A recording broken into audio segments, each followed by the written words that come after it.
Hello, welcome to the THC Show. I'm your host, Neil Magnuson. This is a show where we talk about truth, hope, and change. Very important things in today's world. And we've really been exploring some interesting truths here about the so-called legalization of cannabis.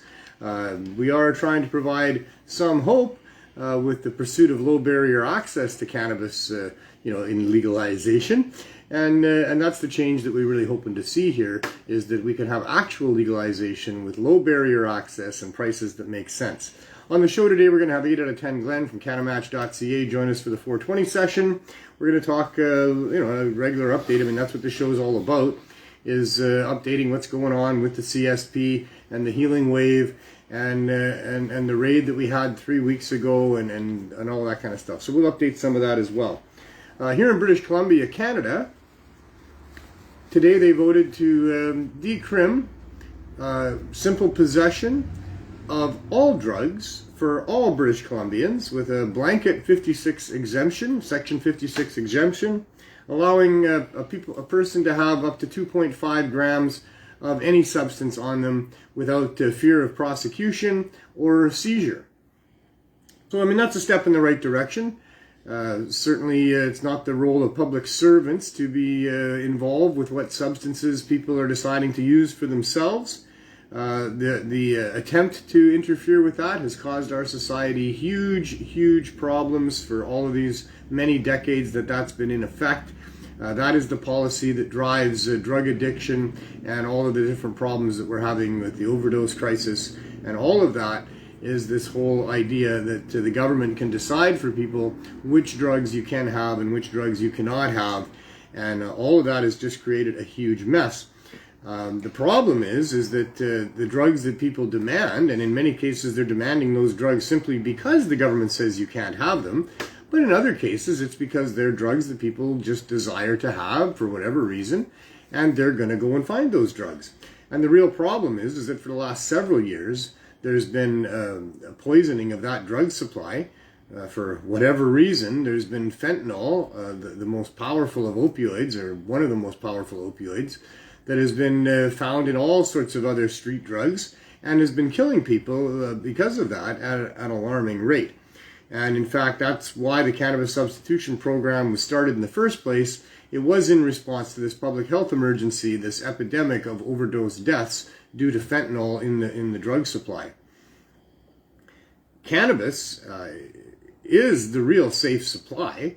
I'm glad to see that they're allowing people to have possession of small amounts of other drugs so that they don't face criminal prosecution over that, because ruining a person's life because they are in possession of some powder or something that the government disagrees with has hardly ever been just and really needed to stop.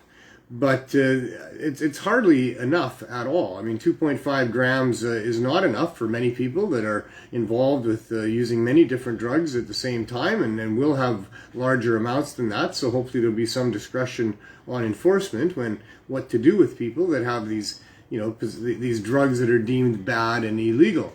Of course, we live in a world where you can have all kinds of other things that are equally harmful or more harmful, and they're legal for you. The whole thing doesn't make any sense.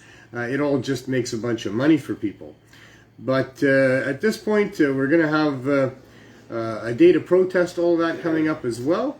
We've got Cannabis Day, going to be at Thornton Park this year with a bunch of other people, and it's free vending going on, as always on Cannabis Day. And we'll have music and entertainment and education and all the rest of it. But mostly, of course, we're going to take that opportunity to protest what's so not right about Trudeau's so-called legalization, with emphasis on the lie in the middle. Because when Trudeau said that they were going to eliminate the underground marketplace with legalization, and by pricing and quality that would do that, he was certainly spewing a bunch of bullshit at that time. When he said that the medical users would have no issues, that they were going to all have all their problems solved with legalization, well, that was also a big lie. It's the medical users, the daily users, the people that need cannabis on a regular basis that have really been shut out of legalization, because legalization in Canada means that the outrageous high prices of prohibition are only being exceeded by the government cartel as they try to rake in billions of dollars off the backs of Canadians, paying way more money than we should have to pay for a plant that is easily produced if that's what they would allow to have happen. So Cannabis Day, we're going to protest all of that, and hopefully we'll be heard. I mean, this is all just such incredible corruption. That's what it all comes down to. One of our clients here at the Healing Wave CSP is a previous employee of the federal government in Canada. In fact, he was high up in CSIS. And 18 years he spent in CSIS, and then got another promotion, and upon getting that promotion, had to ask the question about what all these checks were coming in from these oil companies for, only to find out that that was where a good deal of their funding came from. And that, along with all of the other nasty corruption that he had seen in his 18 years of working for CSIS in Canada, made him quit in disgust. And yeah, that pretty much sums it up. I mean, we thought when we first started the Cannabis Substitution Program over 5 years ago now, before there was any legalization, that we were going to do one of two things. We were going to either get low barrier access to cannabis, which is what this was all about, was making it easy for people to get high volumes and high quality and high doses of cannabis edibles. But it may also, if we can't get that, we're going to be exposing just how corrupt our world is and our Canadian government is. And that is certainly what's happened here. There is no good reason that we have not been supported by government. The reasons are, I'm sure, because they, don't want to let cannabis be accessed easily and cheaply to protect the monopoly that the Trudeau cartel has put in place. And B, because, well, they've been telling people that it's evil and bad, and so bad that they had to use the criminal law against Canadians that would even have possession of small amounts of it, let alone be growing it or selling it. And all of that was a bunch of bullshit. Sorry, Annie Barbie, but, it's just the way it is here. That's a bunch of bullshit. Cannabis turns out to be a supplement to our endocannabinoid system, a plant that we've had a symbiotic relationship with for millennia, a plant that helps people medically with many of the problems that plague the vast majority of us with respect to not sleeping well at night, dealing with chronic pain, mood disorders. All these things cannabis is effective for, and cannabis doesn't cause any problems. I mean, you can give some strong sativas to people with schizophrenia and produce a schizophrenic event, and so that's not good. You can green out on too much concentrates. You can eat way too much edibles and have a nasty night or 2 or 3 out of it. But really, there's no serious problems with cannabis. Cannabis solves a whole bunch of problems for people. Could easily replace the use of other recreational substances, especially alcohol, and is of such benefit to people that it never should have been criminalized in the first place. It always should have been subsidized and encouraged in our environment, in our society, by our public servants. With our program here, the Cannabis Substitution Program, like I say, we've tried to do everything above board and and by the book, and not hide and not cheat and not be anything that could be construed as sneaky about anything. Right away, when it was clear to me that an answer to the overdose epidemic was high-dose edibles, first I went to the main advocacy group for drug users in Vancouver and sought their approval in a program where we would just make it as easy as possible for people to get cannabis high-dose edibles to get off of the opioids. I got unanimous approval from them. I went then to City Council to try to get approval from them, which I didn't get, but I tried. Tried for 2 more months after that, having a professional lobbyist try to get City Council on board with our program. Didn't work. Also went to the Vancouver Police Board. Took a lawyer there. Presented it to them. This is what we're going to do. Got handshakes afterwards, got thank yous, pats on the back, Thanks for thinking of doing good things. Nobody said they were going to give me any problems at the VPD. And in fact, I ended up with a personal email for one of the deputy chiefs and had a good email relationship with him ever since, with one segment there where we didn't get along very well because I accused the VPD of murder when they were on site when the CSU was closing down the Indigenous dispensary on Broadway and Dana Larson's dispensary on up by Davie Street there. But other than that, you know, I mean, it was all positive. So we started doing it. We started handing out cannabis high-dose edibles. This is 5 years ago, over 5 years ago. Then comes legalization. Well, that should have solved our issues, you know. Legalization should have been a good thing, but it didn't. Needing to get licenses and trying to get licenses and applying for licenses hasn't worked. It's been years now, and we still don't have a piece of paper with a signature on it from a public servant that would allow us to provide easy access to cannabis with low barriers from a storefront. That's all we're asking for, and that is what is crucially needed here in this community. For Health Canada not to be supporting us and to be delaying, and now actually a little over a month ago they gave us 30 days to respond to their intent to deny our application. That time, thankfully, has been extended to September 6th now, because the VPD raided us and took the van that we were using, the RV, and in that was our members list for the CSP, was the research, the data that we've been collecting for the last couple of years out there. So that prompted us to have good reason to ask for an extension, and we got it. So here we are, still waiting for all of that. There was no licenses to get when we started this 5 years ago. Now all of a sudden we can't get support because we need a license. That's ludicrous. Health Canada says they don't want to license us because our supply is not all legal. That's ludicrous too, because we've been proving over the last 5 years that what we're doing is helping people. Never a single complaint about the cannabis we've been providing. Lots of people telling us that the cannabis they're getting from us is far superior to whatever they're getting from a government store, and that they're not going back to those stores. I would put our cannabis that we've had available here at the Healing Wave up against anything that is in the government stores any day of the week and win hands down. I know that. I'm a cannabis connoisseur. I know good cannabis, and I know what's not good cannabis. Our cannabis is good. The government cannabis, most of it, not so much. Maybe that'll change. That's what I'm looking for, is change. I would like to have government stores allow low barrier access and have cheap cannabis there for people that can't afford expensive cannabis. And the cheap cannabis should be really good too, because there's no reason why it couldn't be. Mother Nature grows great cannabis outdoors, under the sunshine. In controlled conditions, you can get really good cannabis grown out there. And it's not expensive. So the government needs to just allow that to come into the marketplace. There's no reason why it shouldn't. But for Health Canada to tell us that they're not going to allow us to continue to rescue people from addiction because it's more important that we get our cannabis from them is ludicrous. Like as if our cannabis is dangerous or something? That's never been the case. Cannabis has never been dangerous for people, ever. That's not why they legalized.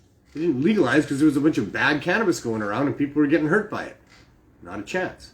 They do need to legalize the hard drugs because there's bad drugs going around, but not with cannabis. That was never the thing with cannabis. The other reason Health Canada says they're not going to support us is because we're wanting to supply it to people that don't have a doctor saying that it's okay. So the government wants to turn their backs on all of those secret addicts who won't go to a doctor because they don't want their families to know. They don't want nothing. They're just going to try to get off it themselves, and they're having a hell of a time doing that. They need discreet dispensing, low barrier dispensing, and the government's going to block that from happening. That's akin to murder, in my opinion. The government has killed a lot of people by not allowing cannabis to be available in high-dose edibles for people. They've literally killed these people. It's been 5 years. We've been providing it here on the downtown east side of Vancouver as best we can, but there's thousands of people right here that we're not reaching. There's tens of thousands throughout the province, and more than that, that we can't reach. And across Canada, it's hard to know what the numbers are. But Health Canada, the Canadian government, the Liberal government, has abandoned those people and thrown them to the poison drug supply.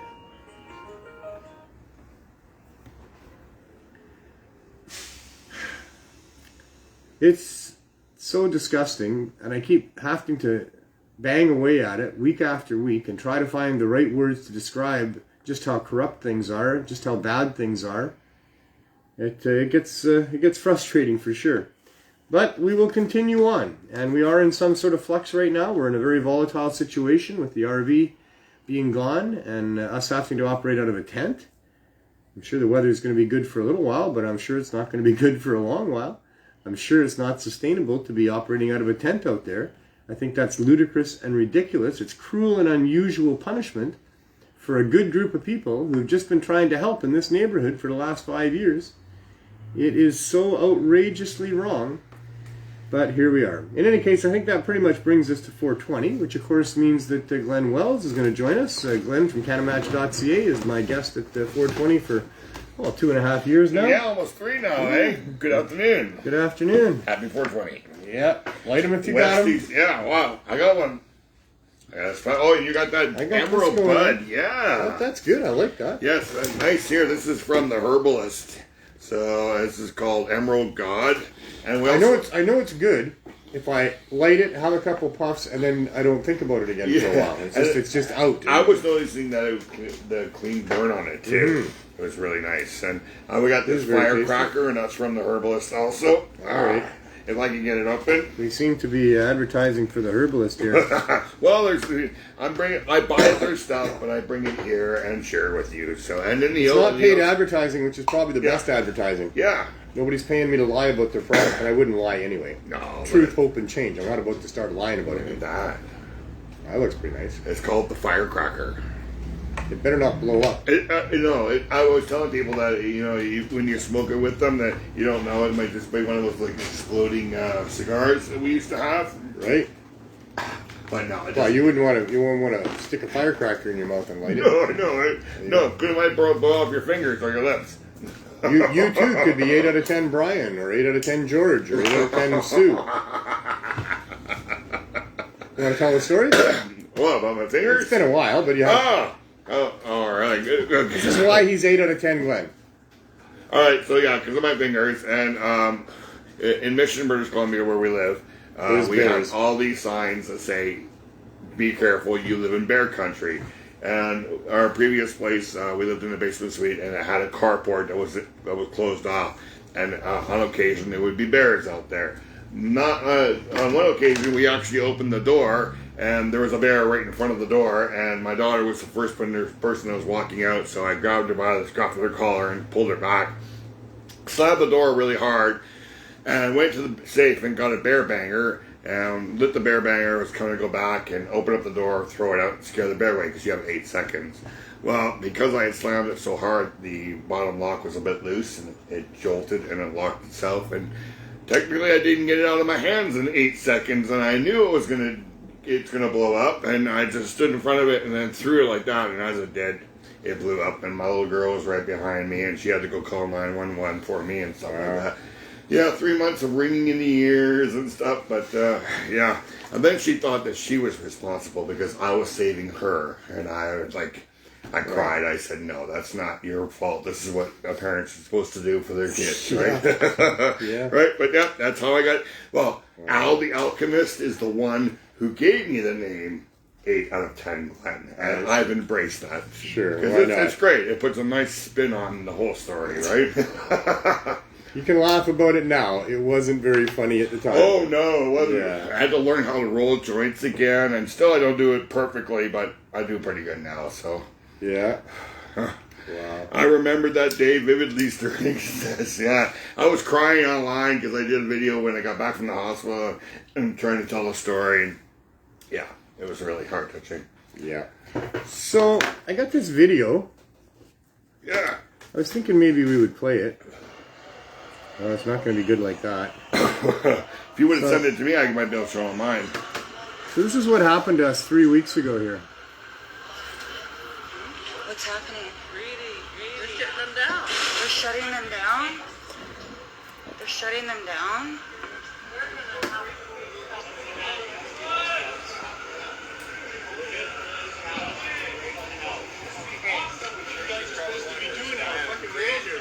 And the total opposite of what police are supposed to be doing in our world here.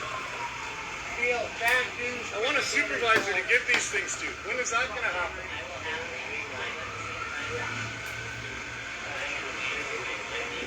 About 8 minutes.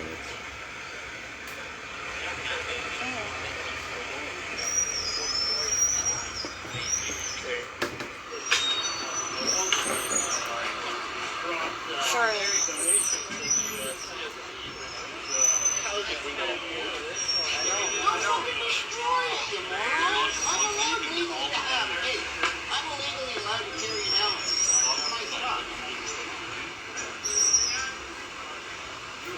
I think these guys need an advocate up here if anybody's watching. Send an advocate over to Maine and Cordoba. This band's been providing harm reductive services to the people in the downtown east side. Yeah. I don't know. Probably with my heat can that I can't have now. Who knows? This is what increase in VPD funding does for us in the downtown east side, people. Fucking rights, man. We're gonna get Bandu involved in this big time. Yeah, somebody should call Bandu right now. Yeah. Probably to make the... Somebody know anybody from Smoke Signals up there? And it's my prescription. Dirty pigs! That's fucking terrible. Dirty pigs! Oh, they're actually towing their vehicle away. It's gonna cost them some money. Shame on you!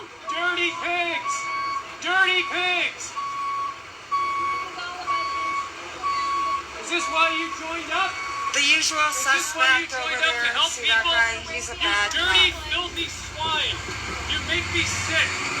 How could this happen in a country that I love so much? This is about a war on indigenous, on plants, synthetic drugs.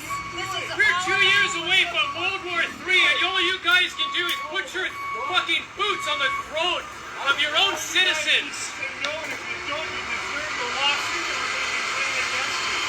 You're saving people's lives here, and you're preventing us from doing that. Read your criminal code. Find out about that. Because that's all we're doing. And if you guys have an ounce of brain, you'll know that. That's what we've been doing for fucking 5 years, is saving people's lives. Putting our lives on the line to do that. You think it's okay to take our vehicle and stop us from doing that? They don't care about Chelsea. Criminal. They don't care about the Chelsea Pormans of the world. Why would they care about us?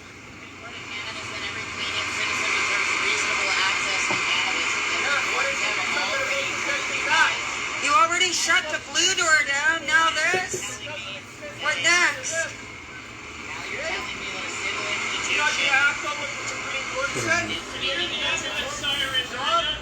People overdose because of what you're doing here is criminal. I want you to think of this. Sue every one of you.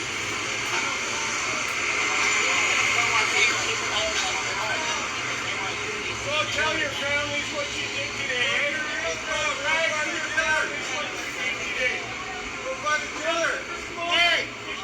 You should have put this much effort into looking for Chelsea Porman.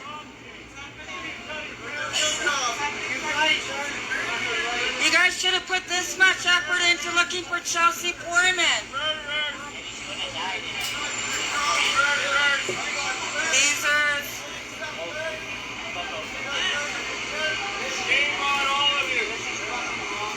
Shame on all of you. Check this out, guys.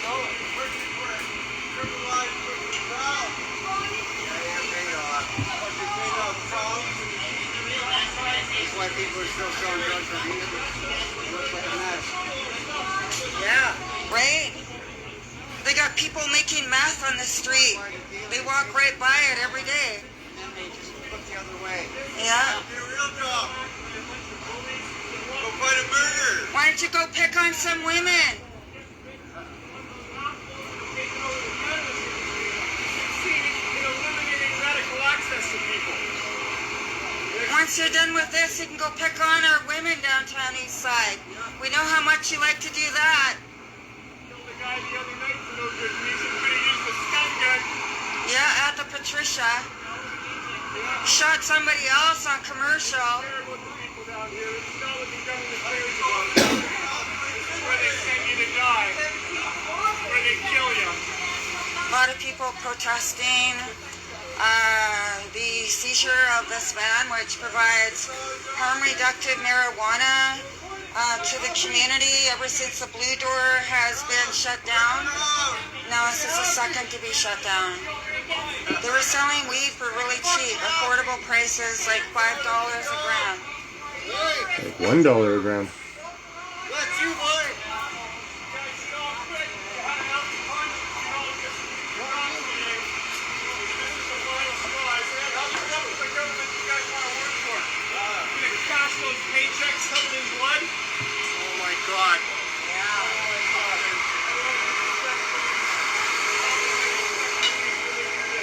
I'll never have respect for police.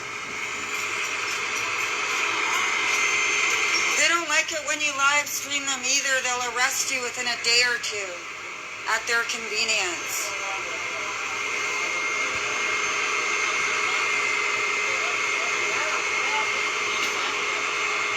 Here it goes. Hard to listen to. Boo!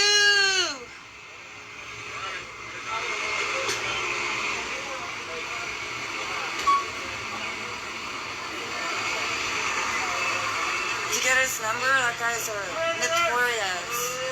Murderers! Corrupt fucking murderers!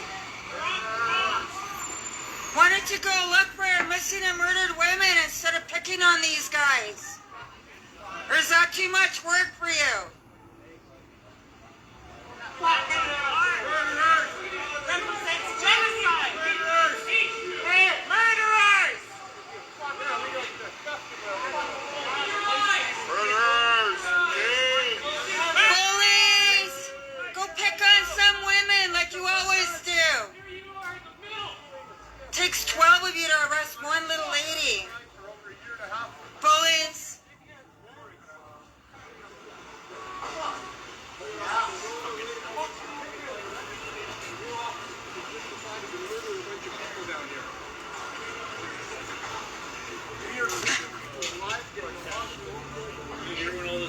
No, I was on our lunch run when this started. I got a call that it was happening. I don't understand why they want people dead so badly. I don't understand. They just want everybody hooked on either pharmaceuticals or street drugs. They don't want you getting off of it. Addiction is a big money fucking making industry. Yeah.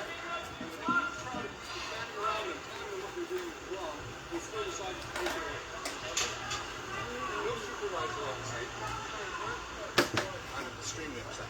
Are you here when? So I don't know what you were here for. I wasn't here when they arrived. This is the.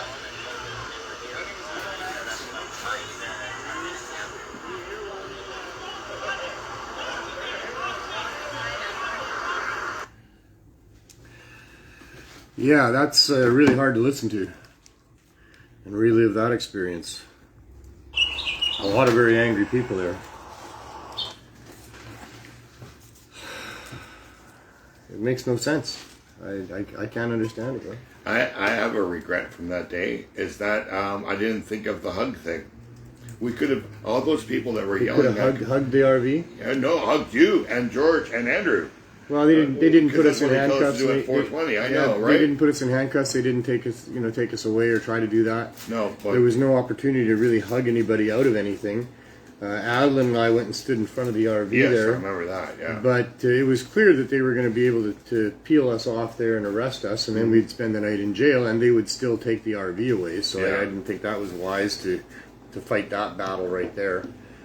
But yeah, very, very disgusting. That's your tax dollars at work, here in Canada, where a society of people who for 5 years have been rescuing people from addiction get treated like that, and even charged with trafficking. And we'll see what happens in the courts. I don't think they're going to let it go to court. I don't think they want me in court.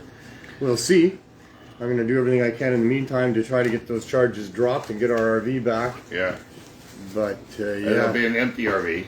Well, I don't know. It'll be a disaster in there. I mean, yeah.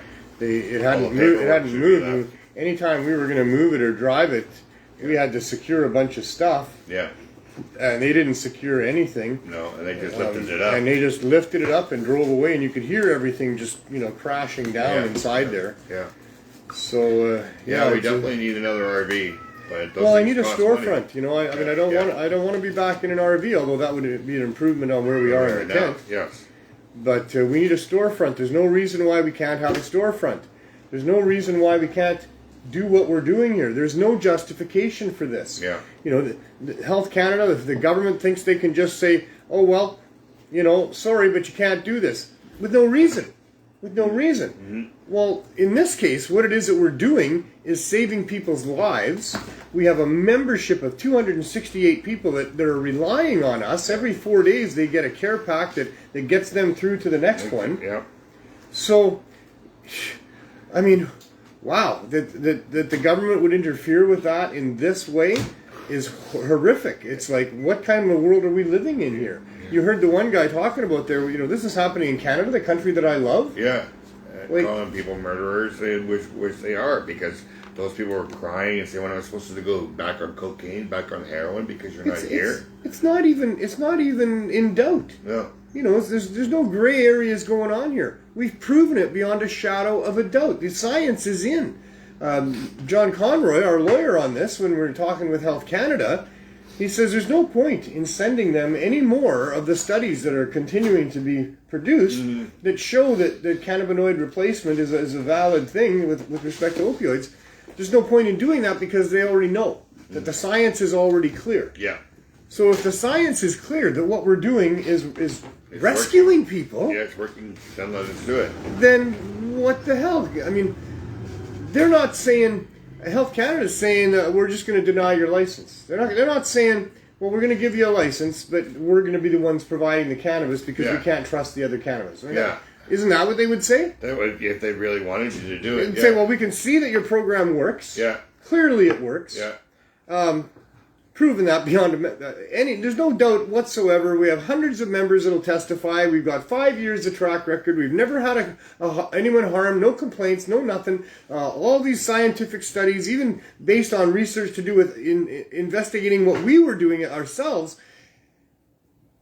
And they're not. I mean, and it's real strange that they have people doing this that don't know anything about cannabis. That's right. Right? That's right. They say that people should only have 3 to 5 grams a day. Who are they? What do they know? Exactly. Maybe if you're a person who's working for Health Canada and never smoked cannabis, 3 to 5 grams a day would be your limit. But after a month or two, maybe 6 months, that limit would be up. If you believe all the reefer madness lies, maybe you think ingesting 3 to 5 grams of cannabis is a dangerous thing to do. But if you know the truth about it, you know that there's people that consume 10 times that amount and maybe even 100 times that amount in the form of edibles. Some people have thousands of milligrams of edibles every day.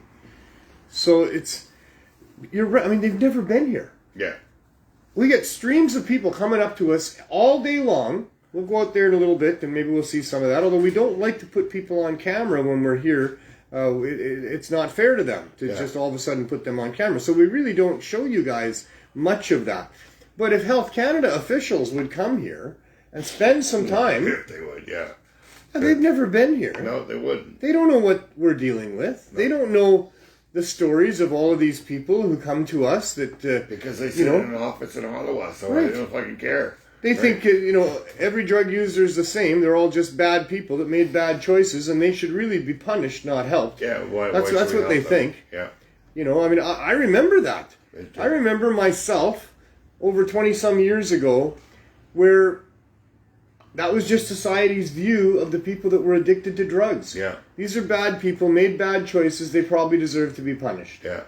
Then I got involved with cannabis, and then I got involved on the downtown east side and with Vandu, and I came to realize pretty quickly that these are ordinary people that come from all walks of life, that had bad things happen to them, no fault of their own in most cases, just simply ended up here because of circumstance, and they could be any one of us. And that in reality, these are people that were traumatized, most of them in youth. Childhood sexual abuse, mostly amongst family members, is so prevalent amongst the people that are suffering mental health issues and drug addiction down here. You know, these are the abused children of our society. Yeah. They're not bad people that we should be punishing and abandoning and allowing to just die horrible lives.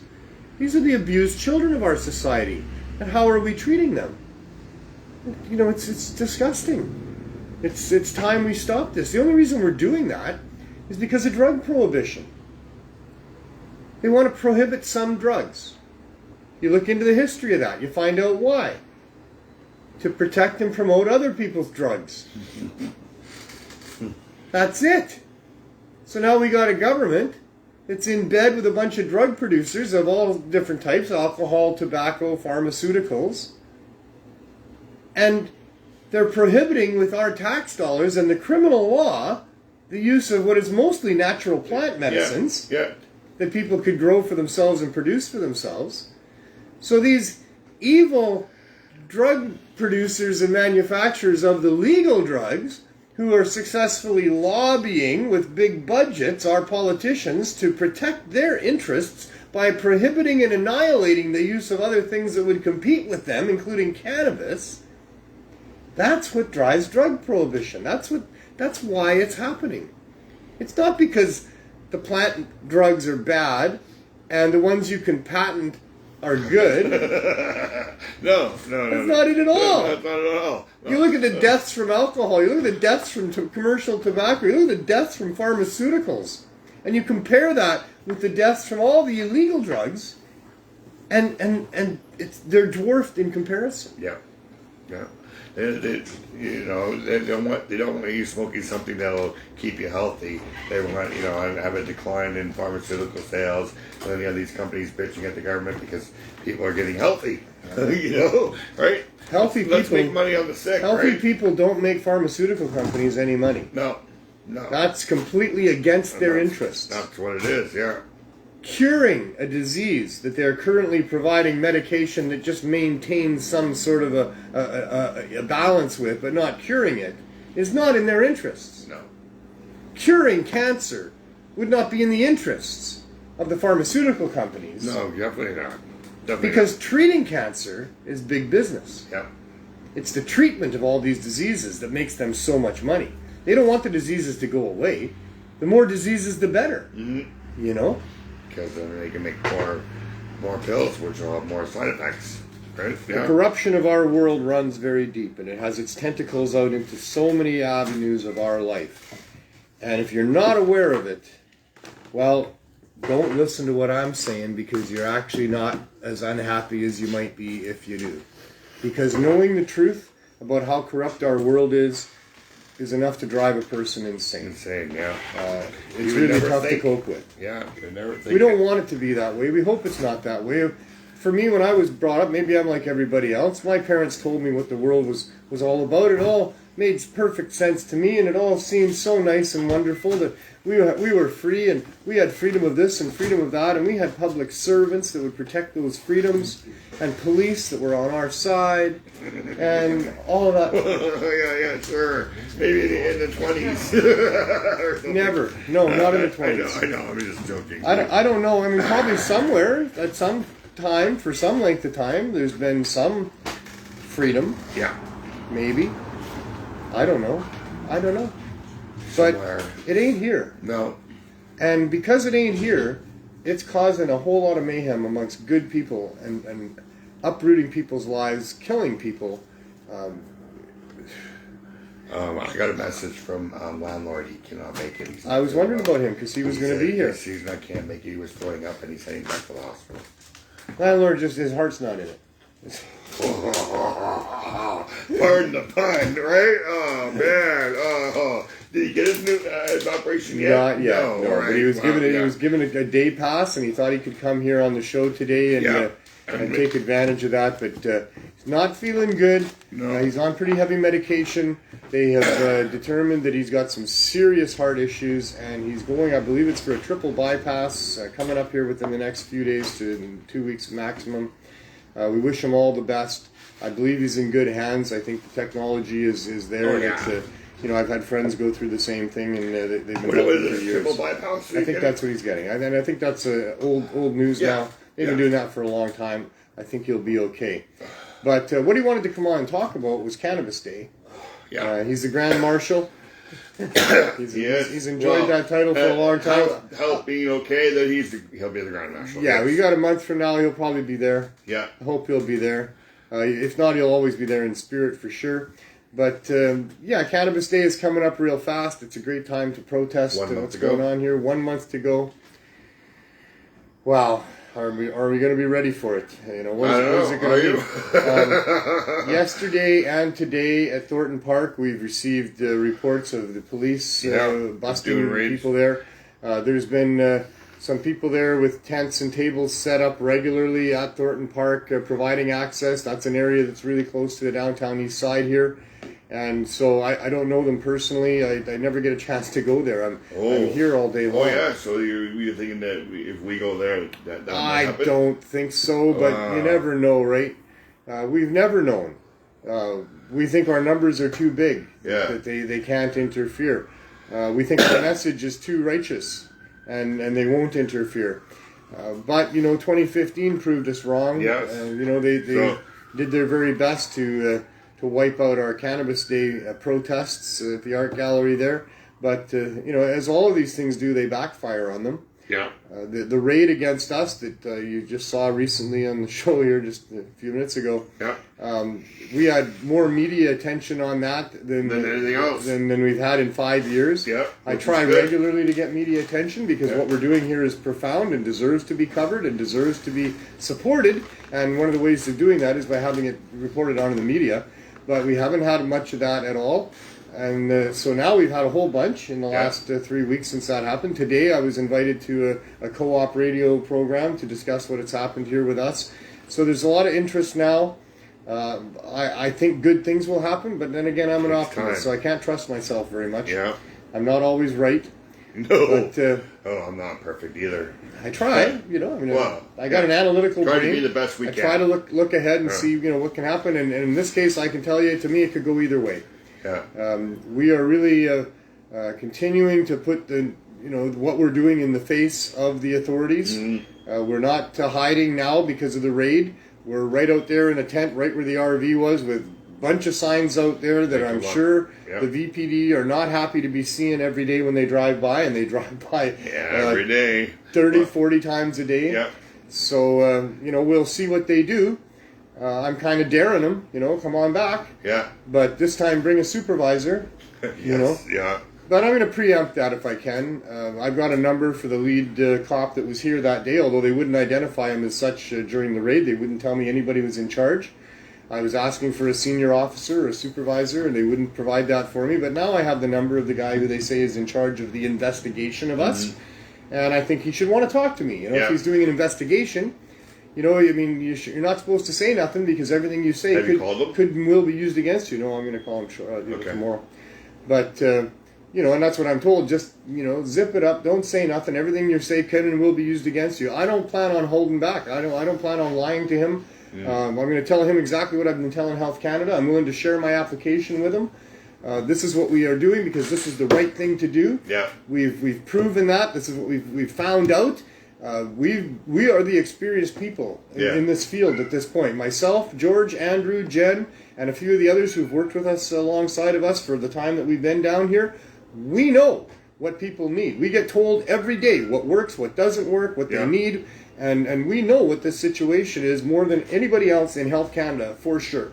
I don't care what statistics you've got. I don't care what reports you're reading. Unless you are down here witnessing these people, listening to their stories, finding out from all the different sources down here, there's a whole big chain of information that runs throughout this neighborhood. People find out really quick about just about everything that's going on here.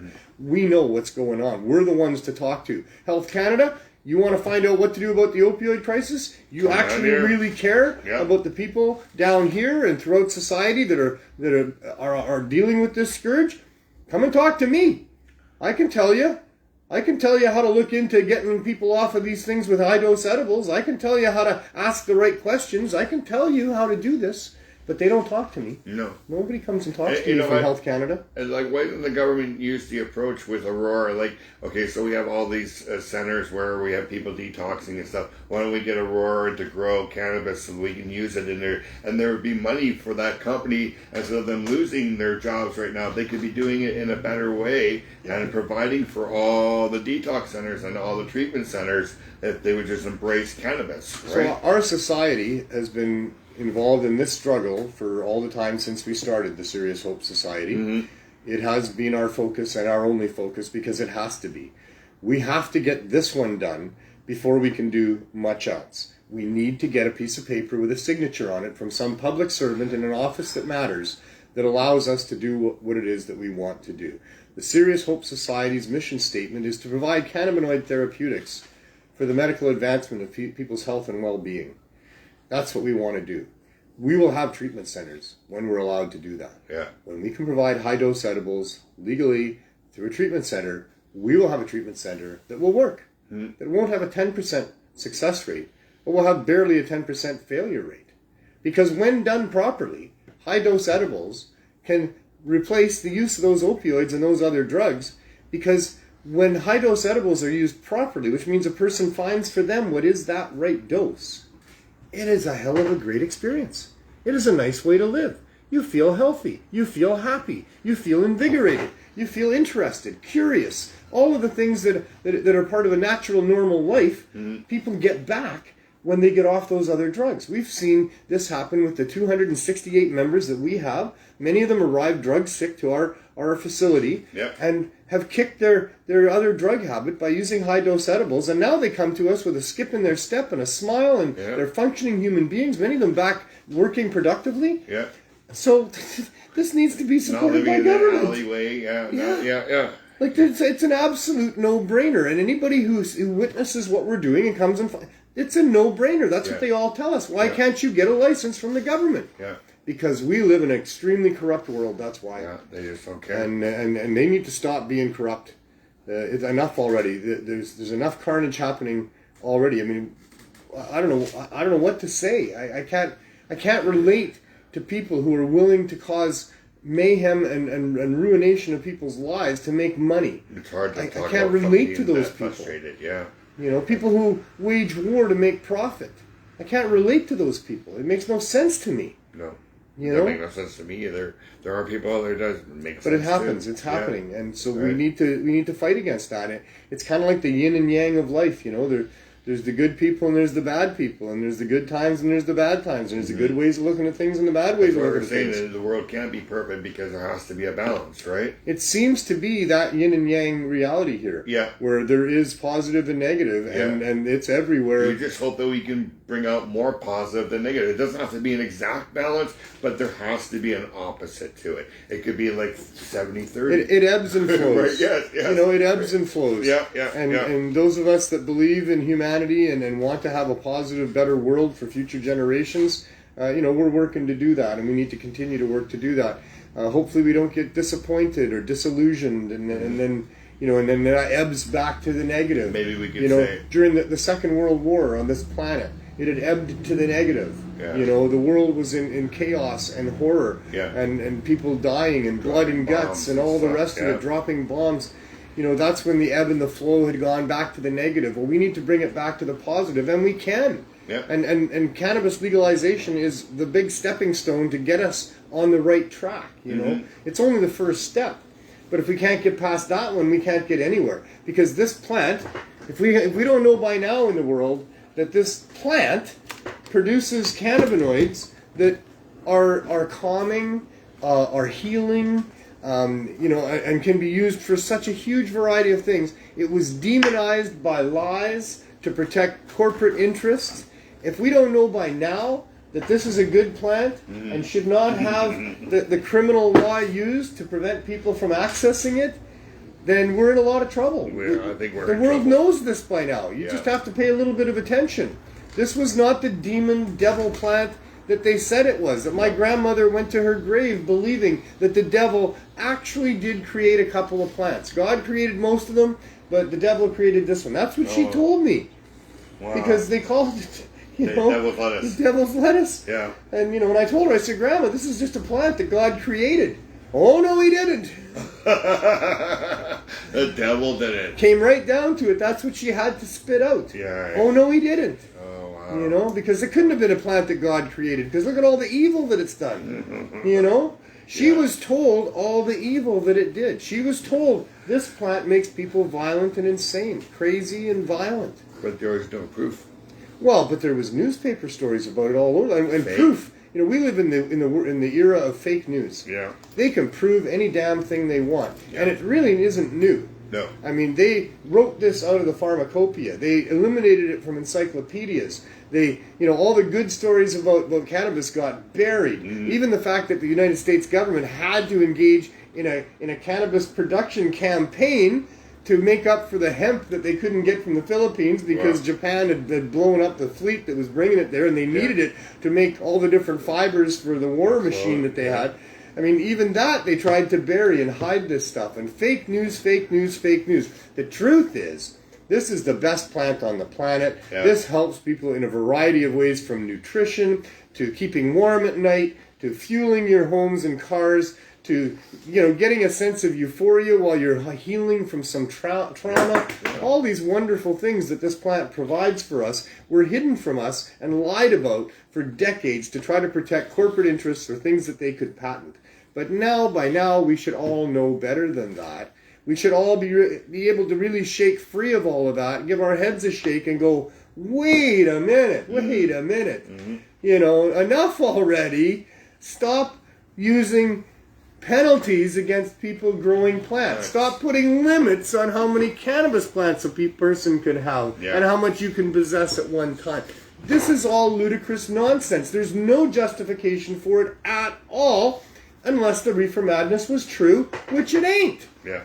So, they need to apologize and start from fucking scratch and go, we're going to send everybody your seeds of choice right now for whatever cannabis plant or other plant that you want. The government's going to do what the government should have been doing all along, help people be horticulturists, send us all seeds, give us plots of land to grow it on, don't tax the shit out of us, help us with education and roads and things like that and hospitals, but, And we'll help the environment, too. Because of the cannabis plants that are growing. Absolutely. Right? It'll definitely help out the environment a lot more than what we're doing right now. Yep. Right? Yeah. I know, Glenn. 4 to 6 tons. Yeah. There's so much to this, eh? I know. There's so much to it. The science behind it all, the different parts of the conspiracy, the way that it's been used for millennia through religious circumstances and other things, and as medicine, and on and on and on it goes. And here we are still yapping about it, still oppressed by government. Taking it away from you when you're trying to save people's lives, wasn't it? Right? Taking it away from you. Took my RV. I like that RV. I like that I owned a really nice old classic RV there. Yeah. I was going to restore it at some point and maybe do a road trip across Canada of some sort. Yeah. In it, yeah. It just needs to make sure that all the seals are good. Without the rats. Without the rats. The rats, they made a little apartment in there, didn't they? Just like our quest for low barrier access, we have to first get rid of the rats. And they want low barrier access to your RV. I can only hope that they stayed in the RV during the tow ride. And they're in the building now. And they're now in the police lockup, eating all of the cannabis that they have there to use against people. Edibles, yeah. Getting really big and really fat and eventually taking over the joint. And maybe they're eating the wiring in the building and then things will fry and, overload, whatever. We can only hope. I'm sure they were the first to go when they saw the pigs coming. Yeah, or as soon as that thing was lifted, they were gone. Yeah. And I don't usually say that like that. It was only just a bit of a euphemism because I'm talking about animals, with rats, and I'm really thinking about that guy that was yelling that during the taking of our RV. This is when the police are like pigs. This is when people feel like that's what they are. This is when they hurt their own reputations so badly.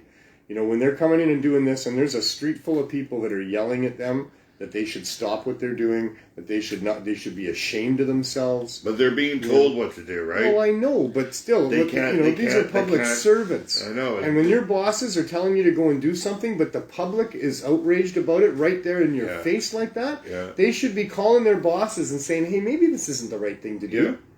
I don't think they have that option, though, don't they? Well, probably not. They don't have the option to sign our petition. No. Oh, no, not allowed. Not allowed, they say.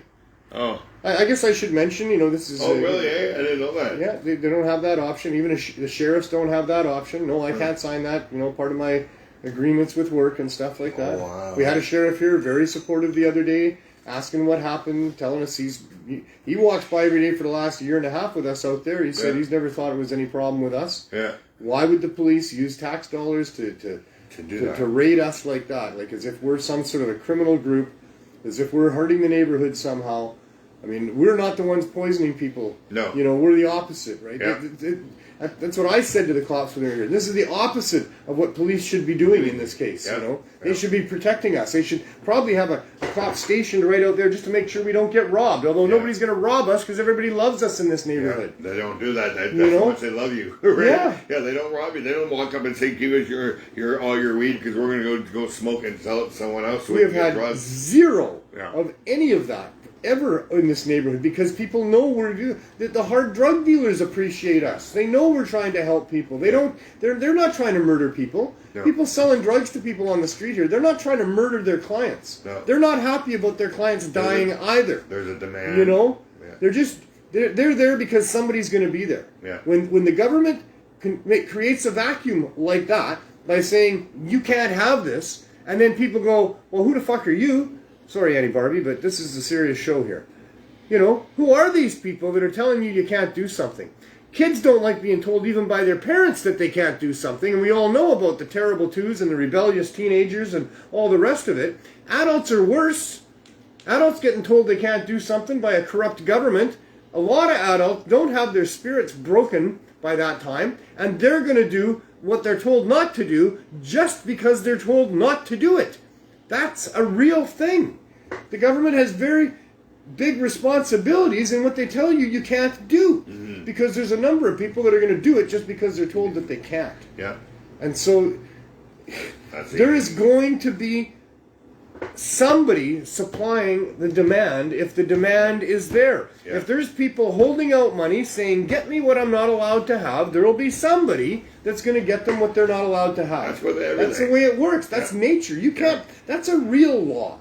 Supply and demand is a real law. The government creates a huge demand by saying people can't have this, which people want, and holy smokes, there's going to be a supply. Yeah. And if the government doesn't get in there and regulate that supply where necessary, then there can be problems with the supply. There can be problems with the quality of the supply, whether it's tainted or poisoned or what it's supposed to be, or There can be problems with respect to the who's protecting their turfs in which ways and blah, blah, blah. All these problems arise. And they're all only there because of a government that is going to say, you can't have that, you can have this. And it makes no sense. It's not like you're being told by your mom that you shouldn't steal or you shouldn't punch somebody, and then she punches you, and then you know why you shouldn't punch somebody. Oh, what did you punch me for? Well, did you like that? No. Well, then don't punch other people. That parents can teach their kids if it's reasonable, if it's rational, if it makes sense. You can say, this hurts other people. You wouldn't like it if it happened to you. Yeah. Don't do it to somebody else. And that's how you raise good kids. Yeah. But then you get up into the world and the government's saying, well, don't do this. We don't have a good reason why you can't do that. In fact, if you actually look into it, you're going to find out I'm making money on the other stuff. And people are going to say, screw you. We're going to do this just to screw you. So, it's really unfair to the people that are rebellious and the young people in the first place to be saying that you can't do these things. Yeah. You need to find ways of just explaining and educating. And people are not stupid. People don't want to be addicted to drugs. People don't want to be hiding behind dumpsters, sticking needles in their arms. They don't want to live in filth and poverty. They don't want to have all of these issues of trying to find the drug that they need before the withdrawal kicks in and all the... Nobody wants this stuff. No. But it happens to them. And it happens to them because of bad government policy that forces these kind of things on us. This is why we have this problem that we have here, is because of government policy. And here we are saying, well, let's just legalize cannabis first. We can deal with the other stuff once we get that out of the way, and let's use cannabis to help people get off those other drugs, because most of them don't want to do those other drugs, and they certainly wouldn't if they recognized how well cannabis could work for them. Yeah. But we can't even get that step done. Nope. Because government's so corrupt. So, anyway, if you haven't figured out that it's time to get active about this yet, then I don't know what'll do it for you. Yeah. I hope you're upset about our situation here. We're in peril. This amazing program that has been put together because of good people, volunteers, and donators that have come together over the course of 5 years to turn this into an amazing program that is helping to rescue people from addiction here. We are now in peril. We are now out under the elements, under a tent, totally insecure, totally unsustainable, at the whim of Mother Nature, let alone the police or other people that could come and interfere. We need to have a proper solution. We've got a whole ton of letters here. Yep. And so many people have written these letters. It's wonderful. I mean, I started going through these, reading some of these. They bring me to tears. The things people are saying about us, the way their lives are being so helped by what we're doing, and we got like almost 1,100 signatures now in just over 2 weeks of collecting them. Yeah. If they're going to shut us down, if the cops are going to come and shut us down, they need to come and sit with us first and find out what we're doing here. They want to run an investigation. They should investigate before they take my RV away and put all these people back into a poison drug supply and all the rest that they've done here. This is crazy. But I think we've pretty much exhausted it. Yeah, what do you got going on there? Some of that emerald bud and some shatter. Some. I've been honest, as I always try to be. This is about truth, hope, and change. And I believe that the way to get change is to tell the truth and find out where there is some hope and then go for that. I'd been honest on the show in the past about the issues that I had with smoking maybe too much cannabis, that I'm now a lightweight, I referred to myself as. And you're not so much of a lightweight. Well, it turns out that it seems like, based on the results, it was my binging on junk food and mostly chocolate at nighttime that was causing the problems that I was having. My ex-wife, through my son, although my ex-wife and I are fine friends, it's all good. She just didn't tell me. She just told my son to tell me that I should look into chocolate as being maybe a source of my migraines. So I did that. It turns out it can be a source of migraines. Some people, in fact, have like a 22% higher chance of getting headaches if they're eating chocolate regularly, like I was. And in fact, I was eating it probably more than even the average person would. I really like chocolate. In fact, I had migrated to chocolate because I felt it was better for me than the refined sugar products. Yes, of course. And I also don't really like the gelatin products because of what's involved in manufacturing those. So you're I've been going for chocolate. Well, not edibles. I don't eat edibles actually. I don't need them. Other people do. That's all fine. But no, I was eating a lot of chocolate at night, and then in the morning waking up with a headache. Yeah. And I was also smoking a lot of weed every day, which is because I always do, always have. Yeah. I got bad arthritis. It helps me with that. Oh, yeah. It's just part of me living my life. Certain times during the day, I just feel like I could use the impact of the magical vapors, and so I'll do that. And so by the end of the day, I've always smoked a fair amount of joints. I mean, certainly if you talk to any doctor about, hey, how much weed are you smoking? You go, probably smoke 6 to 10 joints a day. Yeah. Oh my God, right? So I don't know, but I had felt like that's maybe what was going on because I was having a headache. But I eliminated the chocolate at nighttime. There, I still have a little bit of junk food, but not too much. And it's not chocolate. It's not gelatin. And the headaches are much better. Much better. Much better. I think you let that go out. Yeah, sorry. Yeah. To be fair, simultaneously, but without them being really connected, although I am trying to feel good. Well, we all want to feel good. As I'm getting older and realizing that health is a valuable thing that isn't there all the time, I want to feel good. So I'm on a quest to do that. I bought a magic bullet, smoothie maker. I've got one. And so every day now, this has been going on for about 3 months. Yeah. Every morning I get up and I make myself a fruit smoothie, and I include spinach, and I include hemp hearts. Yeah. Where are you buying hemp we hearts? putting a few of these from Costco. Costco has hemp hearts? Well, then I'll have to go get some, Yeah. So, I was going to start doing the same thing you're doing, but being that I'm in the Fraser Valley, we have all the fruit I can use. Well, at certain times of the year you do. Yeah. Only at certain times of the year. You buy lots and freeze. Sure. That's what we learned in this part of the world, is how to can things and freeze things. Well, I don't know about any canning, but I know I could. There's still canning going on. Yeah. I wouldn't know how to do that. My mom and my grandma did. Yeah. I wish they'd have taught me. Well, that is powerful weed. weed. Seal it, huh? That is good, powerful weed. It is good stuff. Yeah. I guess maybe I have become a bit of a lightweight in that sense. I thank the herbalist for this. But I've been, for the last couple of months now, I've been smoking concentrates when they're offered to me. You don't turn down my joints as much anymore, so you're I'm feeling fine. Yeah. So, and you've noticed that the concentrates do keep you at a more medicated level longer? Like if you just do quicker. a jab... Yeah, it comes on quicker, but it also lasts longer. I hadn't noticed that. I have. Okay. I have, yeah. And you're more socially accessible in groups because you don't smell like a joint if you do a dab, right? So I've never worried about that. Oh, I have. Yeah. well, especially on the bus. I used to ride the bus a lot, right? And some people would say, "Hey, man, you smell good." Yeah, you're right. That's a lot of people typically would go like, "Okay," and then they'd move across the other side of the bus. Then they can get out of the way. I don't want those people around. If they don't think I smell good when I smell like cannabis, then they can get away. I'm happy to have them gone. Yeah. Not trying to bother anybody. But that's because they thought it was bad for you. Right? Some people probably, don't like the smell, and that's their right, I don't like the smell of cigarettes. That's my right. Yeah, and I don't like, and some perfumes bother some people, and, lots of different things bother people. Yeah.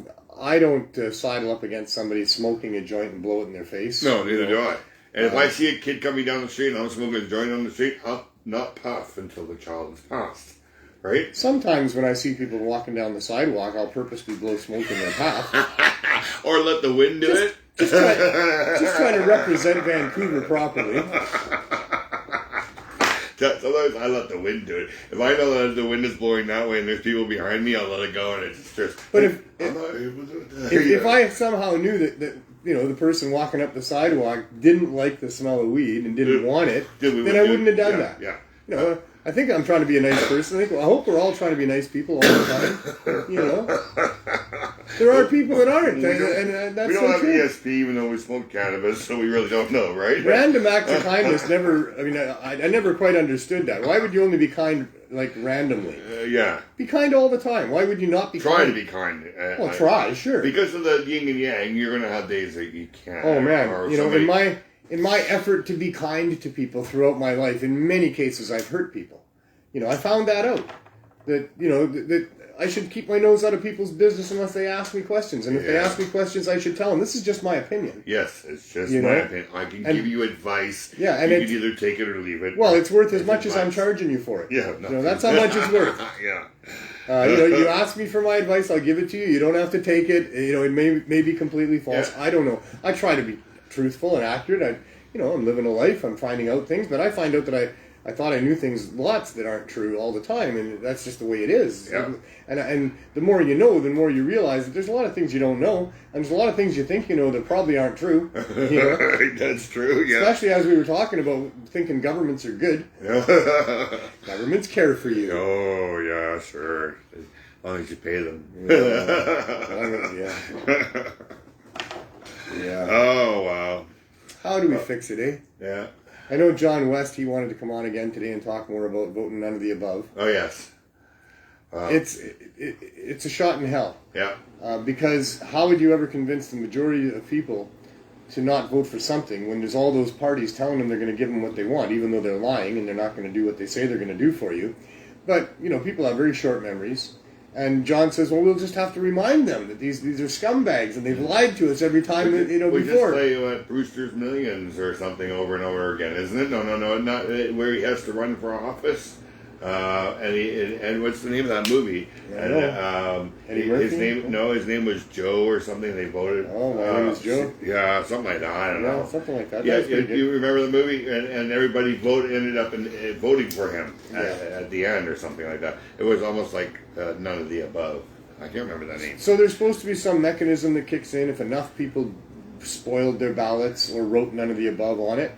But John's not clear on what that mechanism is, and neither am I. Yeah. And you would have to have a very clear answer for what's going to happen if everybody did that. People are fed up with governments. People do understand that they're being lied to, and they're not happy with, what Trudeau did during the truckers thing or during the pandemic, and a bunch of other stuff that's happened that shows us that we're living with very corrupt people in charge of us here. People. And maybe it's time for a reset. I've been saying that for a long time. We need to reset what democracy needs. I don't think we'd even get to the point of having an election where none of us would spoil our ballot. I think people would get uprise against the government before it even got to that point. Yeah. I just can't see there being enough people that would partake in that to click in that mechanism. Yeah. You couldn't count on it for sure. No. You would have to have a multi-million-dollar media campaign with, like I say, really clear answers for what this will look like if this is what we do. Yeah. So I don't know that could succeed, but well, I mean, supposedly there's a caretaker government that's put in place. Yeah. And there's people that would be able to take on certain ministries that would have, some expertise and some desire to do that. But I mean, it's such an untried system. Yeah. That I don't think you could convince many people to go for something that would be so unfamiliar in the first place. And I hate to tell John that, but I've explained to John, I'm just going to tell you the truth, John. As best I can, I'm going to tell you how I feel about it. It's just my opinion. Don't take it personally. But I know that he wants me to use my show, and he wants to use Cannabis Day, and he wants to try to promote things. He says, we got, a month before Cannabis Day to do that, and I don't really see that it's workable. But it's an option. It is out there. Who knows what could happen if things lined up properly? If governments and parties desiring to be government were shown to be so corrupt, and everybody just said enough already. Wouldn't it be nice if we could just solve that by going to the ballot box and writing in None of the Above? Wouldn't it be nice? Yeah. But instead, like what you said, or just what you said, that people would revolt. Yes. If people came to that conclusion that the governments were so, and all the people wanting to be in government were so corrupt that we had to throw the whole thing out and start again, there would be a revolution. Look at the truckers. We got pissed off at COVID and what the government was doing, and we all got together before an election and went to Ottawa and said, we're tired of this, right? Yeah. So that's just sort of where I based that from, because we've just seen that happen, right? Yeah, we saw the government's response to it. Yeah. So what would be Canadians' response if we decided as a majority of people that we really need to throw the buggers out? They can't get pissed off that the government's letting people die down here, their loved ones, and then not just here, but across Canada too, because cannabis could be helping a lot of your loved ones and friends and so many more. We've had well over 10,000 people in Canada die from overdose during this pandemic. Let's line the highways. Let's get cannabis signs out there, just like we did for so Canada, many of those people. Had the government been on this a decade or two ago, like they should have been, it was a long time ago that we first went to the city government here and told them the value of edibles. Mm-hmm. There was back in the 90s when I learned that. Yeah. So, I guess it was early 2000s that I learned that. But in any case, how many of those people would still be alive today if there was proper, low barrier access, high dose cannabis edible stores that you could walk into, and if people in society had been told that information, that yes, your doctor got you addicted to opioids, we know it's tough to go through withdrawal, but here's something that can really work for most people, is the cannabis high dose edibles, and we're going to make it easy for you to get them. Yeah. That's what governments should be doing. That's what public servants should be doing if they worked for us. If they did. But they don't. They work for the big money. Big money that taints everything. I don't know if you people watch Russell Brand at all. I kind of like Russell, and he has spent the last year or two really exposing a lot of how the governments are corrupt, how the big investment firms or the big, I guess that's what they are, or what they call themselves as investment, Black Rock, and there's a bunch of other ones, that they really do own pretty much everything, and especially and including the media and governments. Yeah. And that the agenda that they have going on with respect to controlling what we are able to access and purchase and where our money goes and how much of it they get, and the fact that we're producing and consuming all for their benefit and all of that. Watch some Russell Brand stuff. Look into it yourself. You'll find out. I'm sorry for what you're going to find out if you really thought that we were living in some sort of a nice world where governments care about us and you can trust the police and all of that. We're all a part of our environment, so if we don't see that, then we don't really think that it's happening, I guess, because we all live in our own little rose-colored glasses. My religious family used to accuse me of living with rose-colored glasses on because I would smoke cannabis, and that's what they thought was happening, was that cannabis was providing this filter where I just wouldn't really see, reality. And what it did was the opposite. Not only did I not see reality, but reality started to express itself to me in ways that I hadn't noticed before, because we live in this almost sleepwalking state where we've been programmed to just accept a bunch of things as normal and the way it is, and we don't think a lot about it. No. But cannabis, for me, caused me to think a lot about all kinds of things. Exactly. Governments, what the role of governments should be, taxation, prohibitions, parenting, so many different things that I got very introspective and thought about a lot of different things. And cannabis, for me, helped me do that. And that's just what it is. My eyes too. A couple of good puffs on a joint, and you start thinking about all kinds of things. And you can go both ways. You can realize the reality of things that you hadn't really thought of before, and you can imagine the fanciful potentials for all kinds of different inventions and other creative things. And people create art, so you get both an enhancement of reality and an enhancement of fantasy with cannabis. It's an amazing plant. I love it. It's kept me sane. I guess. I don't know, man. As soon as you said, what I was thinking of at the moment you said I love it, was how Dana Larson's favorite speech is, I love cannabis. Yes, I love cannabis. And he'll explain to you why he loves cannabis. And it's a long speech, because there's a lot to it. There is lots to it. It's probably kept me healthy to where I am today, It's amazing how good my pain, how good my mental health keeps my body balanced. I've now found my milligrams for sleeping at night, which is 90.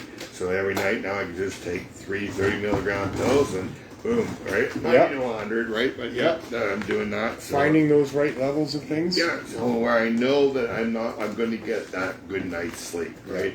Or where I was hit and miss, sometimes I would be waking up 3 or 4 times, right? My friend Jay Green in Saskatchewan, fantastic human being there, with one of the greatest names ever. Yeah, Jay Green. And he came by it really honestly as well.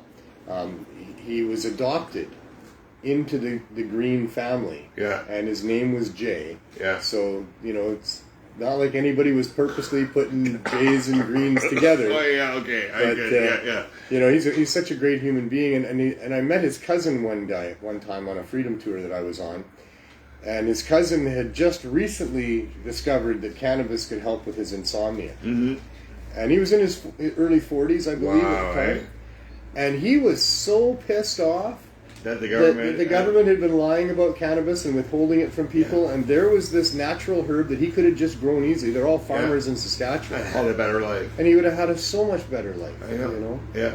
This woman that spoke when there was a town hall meeting, and Billy Blair was there, having a meeting about cannabis legalization, And this woman stood up towards the end and talked about how she was in her, middle-aged, advanced middle age, and she'd been having a lifetime of hell, and pharmaceuticals that just dulled her life down to a blur.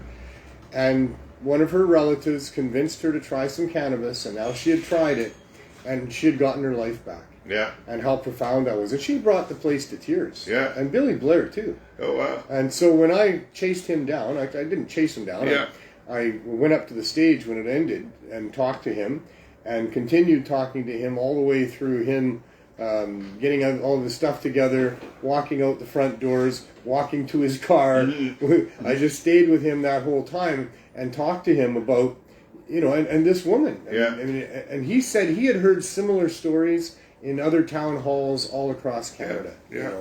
Yeah. And yet he's a big part of this restrictive monopoly that the Trudeau cartel has implemented. He had the ear of the Prime Minister, and he could have told those stories. He could have, yeah. Yeah. He had the position to do, except maybe he couldn't. You know, maybe that wasn't what he was allowed to do. I think Trudeau knows, because he's a smoker anyways. And if, to be a smoker, you probably know that it does help you more than what. But money is taking over. So you think that he knows that his policies are restricting access to the sick people, the poor people, and the people that would need high-dose edibles to get off of opioids. I'm pretty sure he knows too. Yeah. And I'm pretty sure. You smoke cannabis, you know. You begin to know. You might not know right away. It's not like instant information right away, but you begin to know. And his mom has been smoking cannabis longer than I was, right? So, he probably learned as a kid. So there's a lot of benefits to it. And that's what I'm talking about with corruption going right to the top. Yeah, right to the top. I believe he knows as well. I believe he knows fully. Although we don't have to think about it very often because people like him, don't like to think too much about that type of thing, probably. Probably responsible for a number of ruined lives and dead people that is the life of any prime minister or king or dictator anywhere throughout history or around the world. They are all responsible for ruining lives and killing people. That's part of what happens when you do that. And I just think that they all answer to more powerful people. Yeah. They say Putin answers to the oligarchs, and I'm sure that there's lots of oligarchs in Canada that Trudeau is answering to as well. Yeah.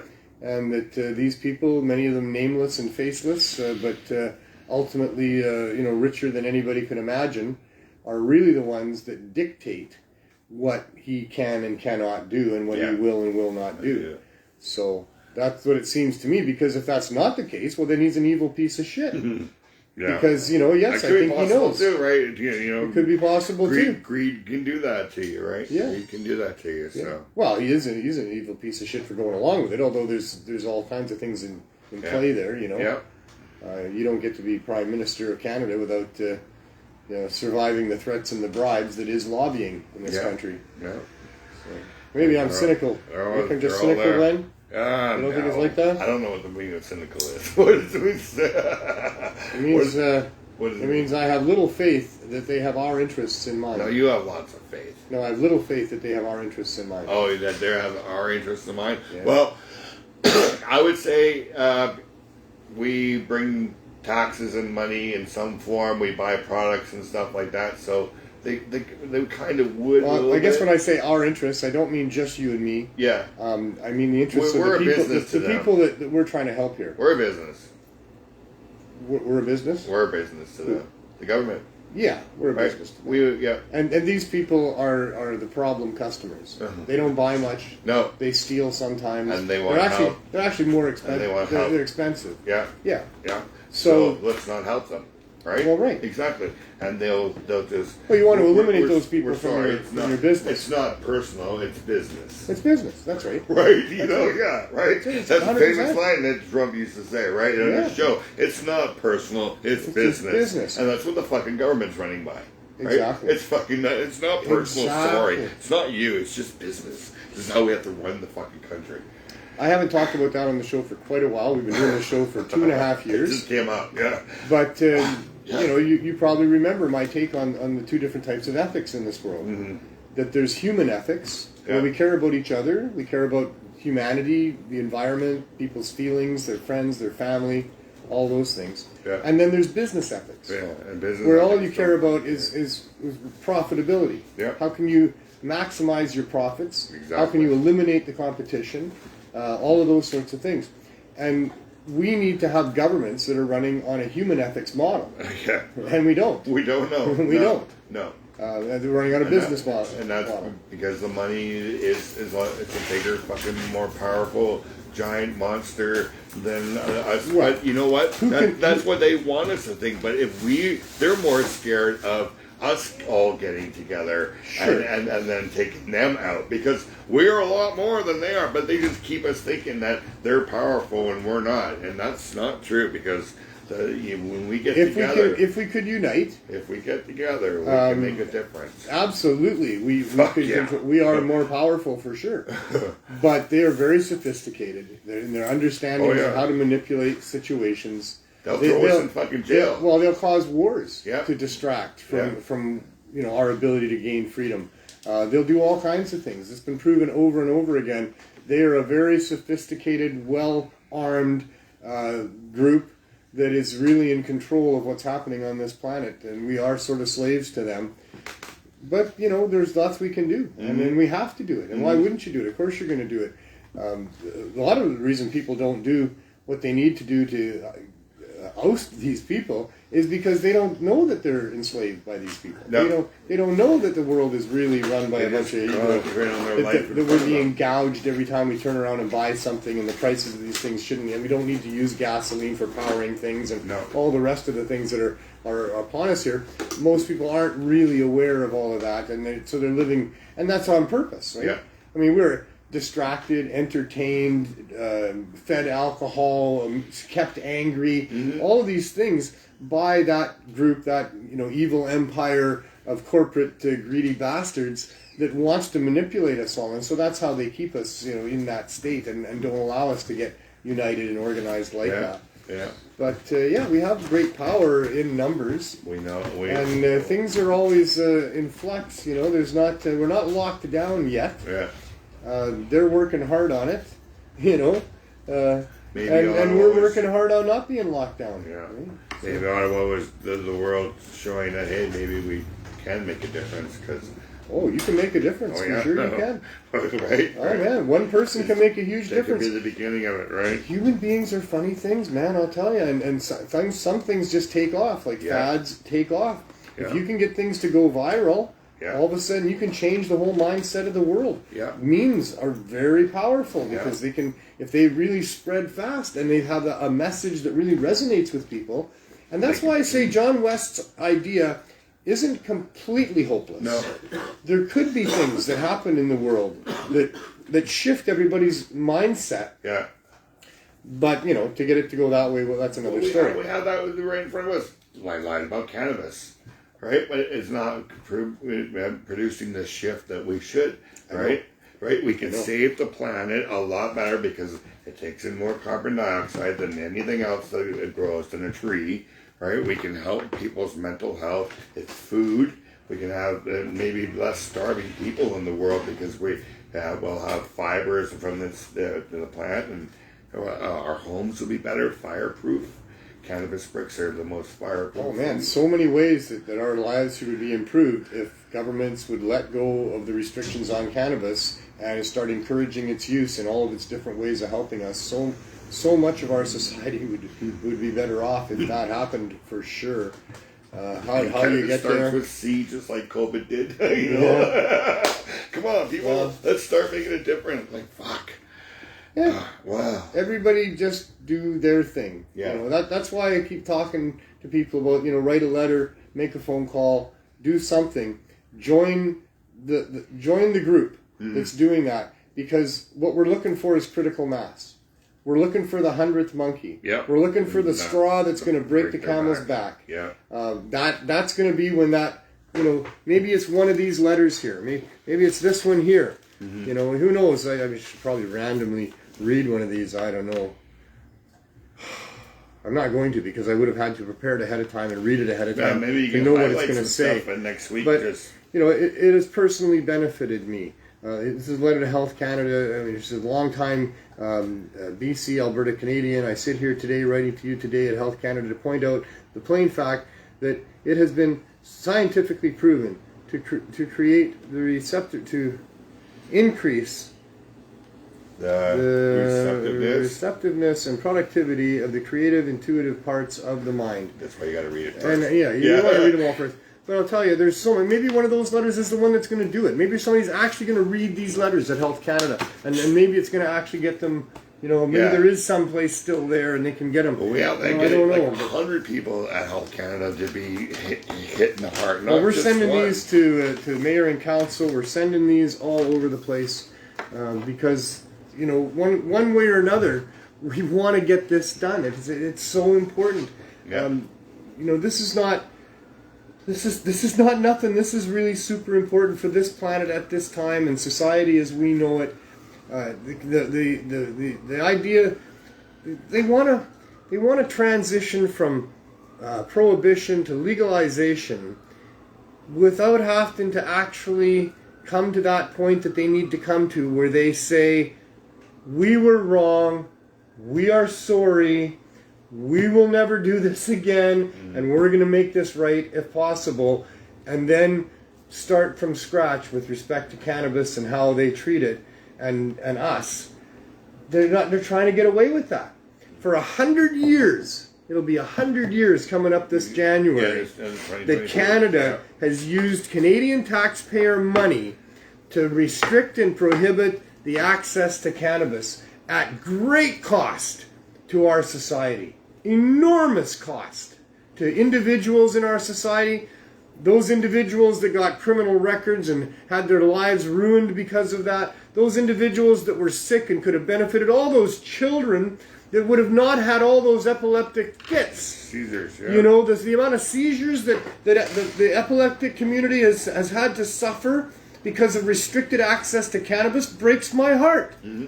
It's incredible the damage that has been done by this prohibition. It is incredible how much harm has been caused by all of those lies that they told and believed and acted as if were true, and none of it was true. The truth was the opposite. They need to apologize. Yep. They need to make reparations to people. I deserve some compensation. I don't want it to be from taxpayers. I want it to be the personal bank accounts of all of the previous prime ministers, justice ministers, police officers, judges, corrections officers, everybody who stepped in and maintained these ridiculous laws that any thinking human being should know that person in possession of a plant that they thought might help make them smile or feel less pain is not a criminal and should not be treated as such. And everybody that treated us, those people and us people as criminals, they deserve to have their bank accounts drained and that money used to make reparations. Yeah. It's cost me a lot. A criminal record as a young man. Now the last 20-some years of my life devoted to trying to get cannabis legal. Why the hell should I have to do that? Yeah. We've got public servants that we pay good money to do due diligence, to figure stuff out and do the right thing. Yeah. You would think that's what's supposed to be happening here. And if it's not, we're all in trouble. Yeah. In a lot of trouble. And future generations are going to be in a lot more trouble. And there's going to be a lot more sick people not getting medicine. There's going to be a lot more addicted people. There's going to be a lot more addicted people dying. And all these other problems that are caused by a society that makes money off of that, that's going to continue in spades. Mm-hmm. And we will be locked down by technology. Mm-hmm. This is important. I try to play it like it's not because I do. You know, like I said early on in the show, if you really know the truth about what's going on here, it can drive you insane. It can make you so angry that you can't function. Yeah. So I try not to focus too much on it. I know it's true. I know what's going on here. Yeah. It's horrific. It's murder. It's the death of numerous of my friends and colleagues and people that I know and don't know. And your loved ones. It's horrible. But I can't focus on it too much because then I don't get things done. Then I'm going to be defeated. Then I'm going to lose hope. And I can't because then we won't win. And we can win. We must win. We must win. We must win for the kids that you're going to have and your children are going to have. Your families. The future of this planet and humanity is at stake here. And believe it or not, it's the proper legalization of cannabis, including an apology and reparations, and then low barrier access, and encouragement and subsidization by governments instead of the opposite. Yeah. That's what's going to be one huge step in the right direction for getting the freedom that will allow humanity to thrive and bloom like we should. But we can't and won't if the greedy corporate assholes who have already harmed us so much for so long are able to continue to the point where they can win, because they have the technology now at their fingertips, and they've been learning through this pandemic how they can lock people down, and who will and who won't obey, and how they can make all that happen if they want to. And our nice little slice of freedom that we think we have here can be taken away from us pretty quickly, and that's on the agenda of those people that are pulling the strings. So that should scare you. That should disturb you enough to do something about it. And yeah, don't think it's overwhelming to the point where we can't do anything about it, because we can do something about it. And that's what we talked about before. One person can make a big difference if what they do goes viral. And we live in a world where there is still communication going on enough that we can have memes and viral videos and ideas that can permeate through society, that can bring things to where we want them to go, in a better direction, where we reset democracy in some way that makes sense for all of us. It can happen. Anyway, let's go check out on the Cannabis Substitution Program. Just a brief recap, because I always like to do that for anybody that hasn't been watching previously. Thank you, Glenn. Yeah, no problem. Thank you. I appreciate you, and I appreciate your spending time with us here. Oh. It's been a lot of fun. I appreciate it too very much, my friend. Very much. Well, you let me rant, and that's what I need to do here. And I throw in there too. Oh, you throw in lots. Yeah. I mean, you help me rant. Yeah, that's good. Yeah, well, I get that thing about the government, and I think, ooh. I know, eh? Yeah. It's terrible. Yeah. And I've been fighting it for a long time, since I first read The Emperor Wears No Clothes by Jack Herer, that amazing book that explained all the real ins and outs of why prohibition had happened with respect to cannabis, and how good cannabis actually is in so many ways, medicinally, industrially, nutritionally, spiritually, on and on it goes. That book changed my life. That book caused me to quit my job, because it was clear to me upon reading that book that there was a big job to be done here that was more important than anything else that could be done. We had to unwind this prohibition based on lies of the cannabis plant. And so, been working on that for a long time. And, we came to where we were doing really good with it. We had huge rallies going on here in Vancouver. We were really making a difference. The media stories that were being told were more positive than negative as time went along, and studies came out, and we had the Ledane Commission and the Schaefer Report, and And so we get some form of legalization going on here in different parts of the world. We have pseudo legalization in Vancouver, where there's 180 medical dispensaries, unlicensed and still illegal on a federal level, but that happened. And then we have an opioid crisis, where people start dying because of bad hard drugs. And cannabis high-dose edibles was the obvious answer to that. And because of that, this latest round of overdose deaths resulted in the Cannabis Substitution Program. A program put together by myself, and then with a whole bunch of really good people that were willing to donate their products to help in giving that stuff out, because you can't just decide to do something if you don't have anything to give out. So thanks to some really good donators in the early stages, and then some very passionate and dedicated volunteers that showed up that really helped make the program work, the Cannabis Substitution Program became a real thing. And so for a year, we gave out high-dose edibles, a couple hundred packs every week, once a week on Saturdays. The following 2.5 years, we did it twice a week. We gave out 300 care packs at a time, and that resulted in studies by Dr. M.J. Malloy at UBC into the effectiveness of what we were doing, understanding that high-dose edibles can get people through withdrawal, the biggest barrier to getting off of the hard drugs, and then replace the use of those other hard substances as a viable means of dealing with the pain and the trauma that many people are dealing with that drives the drug addiction in the first place. So with all of that having happened, We managed to get the City Council of Vancouver to pass a motion unanimously supporting low barrier access to cannabis, and we met with them and had a meeting where we understood that we would find a storefront for our program, and we would operate it full time, and that we would offer low cost cannabis as well as no cost cannabis, because you would have to have some means of paying the rent and for dealing with a staff that would have to work all the time if you're going to be available all the time. And so we did all of that. And the City of Vancouver, in the end, wouldn't support us until Health Canada did. So we applied to Health Canada with a great application. The fantastic lawyer John Conroy put together what we thought was a bulletproof application to Health Canada, where they wouldn't be able to say no, because it was so clear and evident that we were able to rescue people from addiction, save their lives, get them out of the poison drug supply, and return a level of health and well-being to them that was certainly desirable, you would think, and yet Health Canada did not quickly approve our application. They did not quickly approve our other application for an emergency temporary exemption from the Cannabis Act until they could figure out the licensing. In fact, a year and a half went by without anything more than just brief conversations with Health Canada, where they assured us that they were continuing to work on our application on a daily basis with their whole team. But then that work ended up being that they did figure out how to say no to us.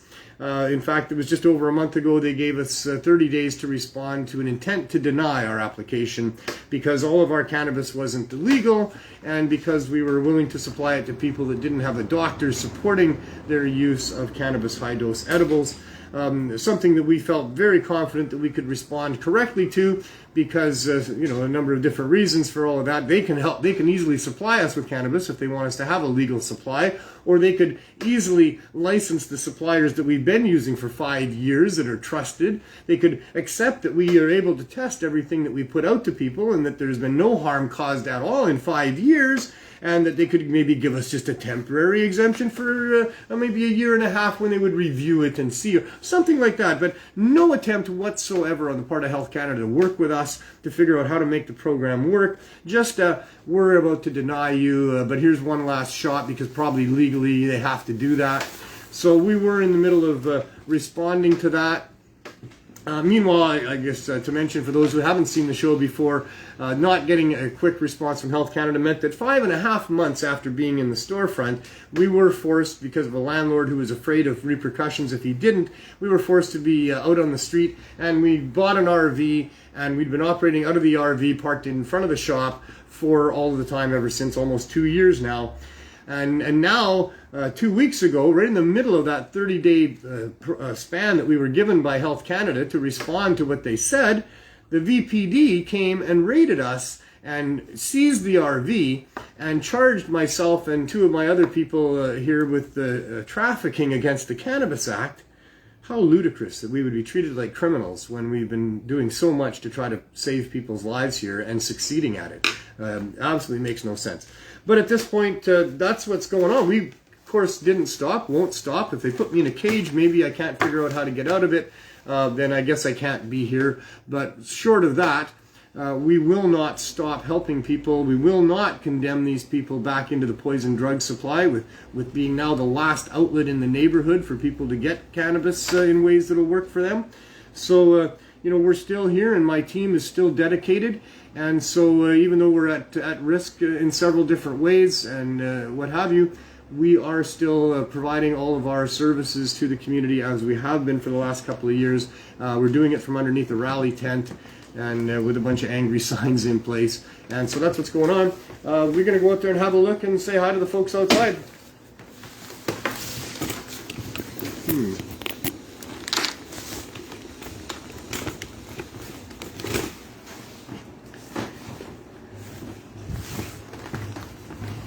It's actually quite a nice day in Vancouver. The last few days have been quite nice.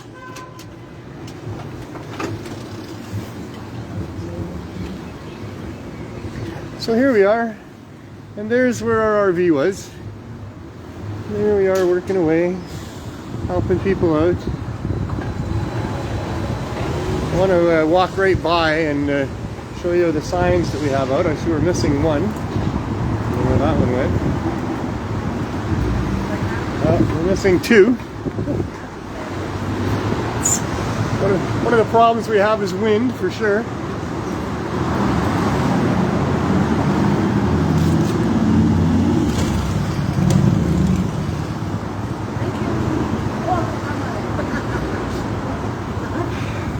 There's another one that goes here, I'm not sure where it is, but it would say that easy access to high-dose cannabis edibles saves lives.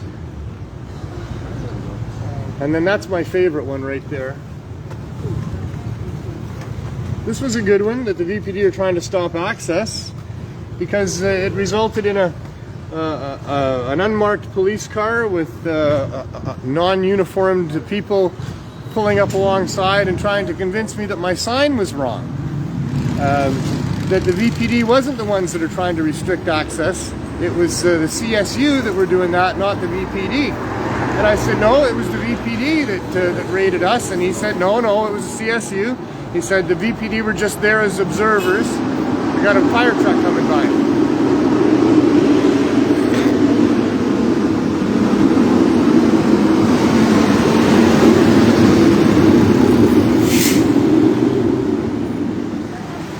So we continued to talk a little more about that until it was determined that what that person, that officer, thought was that we were the Blue Door, which was a storefront selling cannabis one block over that was raided by the CSU about 3 months ago. And he thought that we were the Blue Door, maybe because we're using a blue tarp, I'm not sure. I guess we're blue. And that we were the ones complaining about the VPD trying to stop access here. So he was surprised because when I told him it was us in the RV, and he knew about the RV, and he was surprised that they had done that. He didn't understand why. We told him we thought it might have been the guy in the suit with the briefcase that complained that day, 3 weeks ago today, when we got raided later that afternoon, that he didn't like the RV being parked there because he couldn't properly see when he was coming up the road. And then, that afternoon we're raided. So that's the one that makes the most sense to us, and that was actually what made the most sense to him as well. We thought it might also be that there's a group of licensed producers who, believe it or not, are suing Mike Farnworth and the provincial government for not clamping down hard enough on the Indigenous dispensaries that have decided that it's their right to deal with their own people with medicine the way they see fit. And so that's disgusting that that's going on. Those people should all be exposed and shamed for doing that. But maybe there's some trickle-down effect from that going on where they're just going to try to make sure they're clamping down as hard as they can on anything that isn't part of the Trudeau cartel. With Ted Smith and his $6.5 million fine, that's obviously what's going on there. We have another fire truck coming, so hang on a sec. A little quieter than the last one. And 100 calls a day apparently in this city for mostly overdoses, occasionally. But anyway, so we thought it might be that. We didn't know what would prompt them to do that. We certainly knew it wasn't Health Canada that would stick the VPD on us like that, because we're in the middle of talking to them about things. And what that actually did for us was it gave us an extra length of time, because we appealed to Health Canada for an extension on that deadline that they had given us on their intent to say no. So they've given us now until September 6th. So that's how much time we have and you have to present something to Health Canada, a letter, a phone call, an email, something to express to them that they really need to support what we're doing here in some way, figure out how to give us a license. Don't just say no to us. If we have to use legal cannabis, then please give us the legal cannabis to use to do this, because the program really needs to continue here. And as far as people needing to have a doctor support their decision to use high-dose cannabis edibles to get off of opioids, that is just completely ludicrous. That has to stop. We need to convince Health Canada that they cannot abandon all of those people, turn their backs on all those people who are now going to end up dead, if that's the case. Not that all those people are going to end up dead, but all the ones that will end up dead don't have to. So let's use this time that we have. We have about 97 days to convince Health Canada that they need to allow low barrier access. And that means you don't have to have a doctor supporting you. We're talking about full-grown consenting adults who have chosen to, for whatever reason, in many cases chosen because the doctor suggested that they use opioids. But for whatever reason, they've chosen to use opioids, crystal meth, crack cocaine, alcohol, pharmaceutical drugs, all these things that they've chosen to use, and yet the government's going to block their access to cannabis high-dose edibles that they would use to try to get off of those other things unless they have a doctor supporting their choice. It makes no sense. None of it makes any sense because all of it's about making money. All of it's about having high-priced cannabis available with tight restrictions and government tax, or pardon me, public tax dollars being used to run a protection racket for that government monopoly and make sure that nobody else gets to grow cannabis for anybody or sell cannabis to anybody except the government's cartel. I can't think of any other thing to call it but a cartel. There's no other way to explain this. That's what's going on here. We have a government that is engaged in criminal activity by attempting to create a monopoly and running a cartel where a protection racket is in place, financed by the very taxpayers who would like to access cannabis other than through the government sources. So anyway, this is what's happening here, and we're quite unhappy about it, and we're doing this. So come and talk to you about it.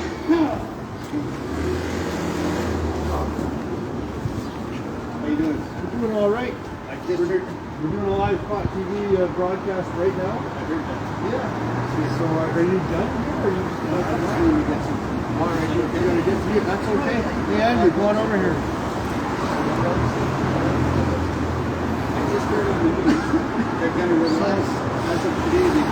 So Andrew's still here, and the CSB's still going, and sure, I've had lots of people today. I've had about 24 people today. And how's the selection of things? You still got good things to give people? Well, I still got. Each guy's I just smoked a joint. Yeah, that's a cannabis. One of Glenn's joints. It's a cannabis cough. Sure, I've got. I got caramels from Robert at 150. I've got saltwater taffy from Robert at 150. I've got some gummies at 100 and gummy cubes at 100. Gummy cubes at 50 from Sean. I've got cookies. Cookies came from Joe Pepper. 100 milligram cookies. I still got pills. I got pills at 100 and pills at 50 from Dirty Dave, and they are great. People love the pills. And I've got, what else do I got? Oh, I got some cream. 20 milligram cream, topical. It's very good, very nice. And we need more donations, lots more donations. So if you want to help out, help us out. We're on Facebook, help us out. We need all the help we can get because marijuana will save you. Right? We're right here right now, and it's nice and clean over this side. But if you go through the alley onto Hastings, it's a mess. Everybody should be doing pot. Down here would be a lot better. Be a lot safer too. See, a lot of people are afraid to go over there. When Dave had his open, a lot of people were afraid to go over there. They'd come over here, right? Because it's safer, and we'll help you and we'll talk to you.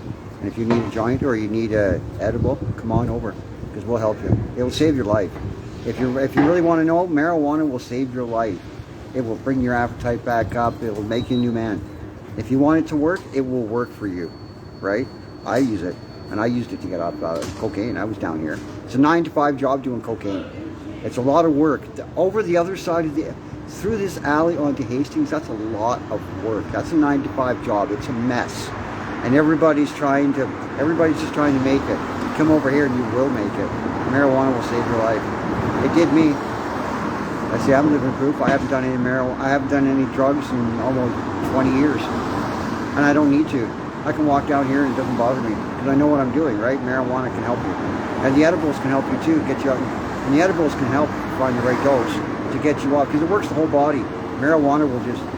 Smoking marijuana will just work part of your bodies. But if you find the right dose in edibles, it can work your whole body and it can help you. You can actually sleep it if you want to through your trying to withdrawals. You can sleep right through it. Edibles can do that for you. And then when you wake up, you'll feel great, right? You just got to want to do it, right? It's excellent. Thanks, Andrew. Nice. Thank you. Appreciate that. Yeah, it's a lot of work being an addict for sure. People don't like it. It's not easy. It's hard work and it's stressful for sure. And that's what we found out here is that everybody here wants to get off. If they see there's some hope, they want to go for it. They would like to get into treatment. They don't think treatment works very well, and it usually doesn't. So this is a real answer. it's not just been proven here. We've got other chapters that have been doing this. In Halifax, Chris Backer with the East Coast Cannabis Substitution Program has been 2 years now that they've been finding the same results as what we're having here. Is it really helps people. It helps people use less of the other stuff and get off of the other stuff. It's a wonderful product. More people should do it. In London, Ontario, William Hicks and his team there, they've been carrying on what Mary McCarty started there. Oh, it's been what? Closing in on a year, I would imagine now. So, you know, there's these other places as well. You can look them up through the Cannabis Substitution Program. We can link you to them if you're in those areas and you'd like to volunteer, or if you'd like to help, if you can donate, that would be great as well.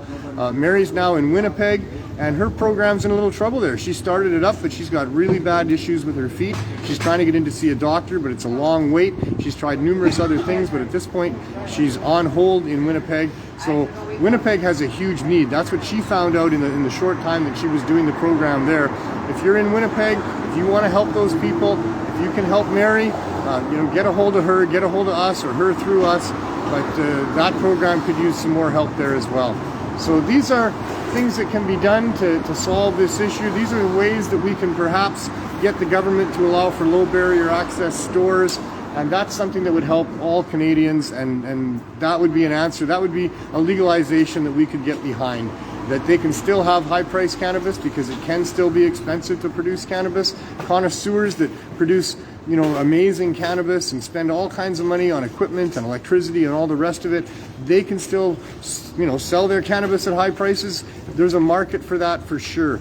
But the poor people and the sick people, they need to have those blocks removed that are keeping cannabis from the marketplace that could be produced reasonably and inexpensively and gotten to the people that could really use it in profound ways when you're talking about people that are struggling with addiction or with serious pain issues. In every one of those single cases, it is profound, the value that cannabis can provide for those people. And the government certainly should not be blocking those people from getting access to this plant just because of a bunch of lies that were told and a bunch of people who don't want to admit that they were that were telling lies and prohibiting something that they shouldn't have. This all needs to end. Let's see what else we got going on here. Jennifer Nelson, are you available for a couple of moments? Caramels at 150, saltwater capsules. It's a lot less cramped in the new vehicle. We have more headroom. She doesn't have to sit at an angle anymore. It's air conditioned. No, there is still an angle. Yes, there's a different angle. There is a different angle. The road slopes down this way and it slopes down this way, so there's kind of a sweet point in there if you get it just right where you can put your chair and you're kind of straight, but it ain't when you're facing the table, that's for sure. So how's it going? Not too bad. Yeah. What can you tell us about your experience under the tent the last week or so? It's been interesting. You know, the wind tries to blow us away from time to time. Yeah, we had the cable go over a couple times. Yep, setting our stuff all flying everywhere, yeah. Yeah, so now I got the tarp attached to the car so that it can't blow the cable over. That's good at least. We had some rain that soaked everything a couple of times. Yep. And it gets cold, so we got the heater going on over there. We make do. We make do. Cannabis people make do. Yeah. Yeah. How about the regulars or what have you? You got somebody who wants to talk to you. So. It's cannabis camping out here. All right. Take care. There you go. And out of muffins now? At the moment, yeah. So you still got Michael's cookies? Yeah. We do have some of John Murray's muffins, just that particular container's out, and we'll go this way because there's someone who wants to see what's going on there. So yeah, we still give out the muffins and the cookies and the joints, and we still have the availability of all the other cannabinoids, and we're proud of that. I'm willing to talk to anybody about that. That's what's necessary here. People need discreet, low barrier access to cannabis. We're providing that. We're going to keep on providing that. Despite whatever government does, I don't know if they can really stop us or not. We'll find out. I hope they don't try. I hope they turn it around and decide that we're something that should be supported, because we really should be supported. How many signatures on our petition? We can go back to this way. 1,092. 1,092 signatures on our petition. You don't want to show them? Just Well, if you've got name or contact info, I don't usually... Mostly not contact info, mostly just names. Although a lot of people did put their phone numbers. Some people have, yeah, but it's just a huge... more than willing to say their piece, you know, if they get the chance. So lots and lots of people. That's a lot of people. And they care about what's going on here. They're more than happy to write letters for us and sign the petition. They want to know what they can do. And yeah, I hope that you want to know what you can do too. And what you can do is contact Health Canada on our behalf and pour your heart out to them and do whatever you can that you think would best express to them something that would help them change their mind and allow them to allow for low barrier access.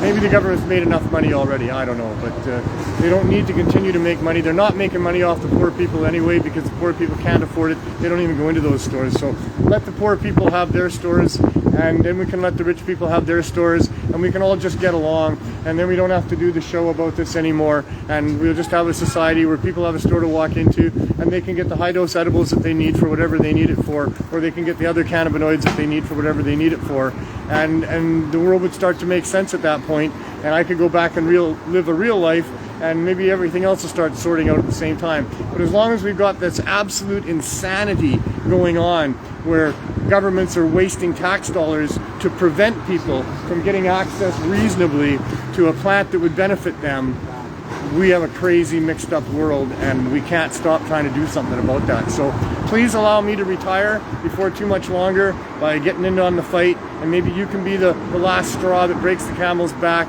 and we get some sort of legalization that brings us the freedom that we're really seeking in this world, and the public servants that we should have, because after all, we are paying them to work for us. They really should be working for us. In the meantime, well, we'll report next week and see where we're at. There's likely to have been changes because we're in a fairly volatile situation right now. We don't know what's going to happen. It could go either way. We could have the cops raid us again and try to prevent us from being here and helping people. Or maybe they're going to come and apologize and give me my RV back and say they understand now who we are and what we're doing, and they're going to support us in having low barrier access. We don't really know. But we'll find out, and you can find out too. Tune in next week, same place, same time, Pot TV. Thanks to you, thanks to my producer Neil, thanks to Pot TV and Cannabis Culture for giving me this platform. And all of us together can do this, and while we do it, make sure, you know what, have as much fun as you can. See you next week.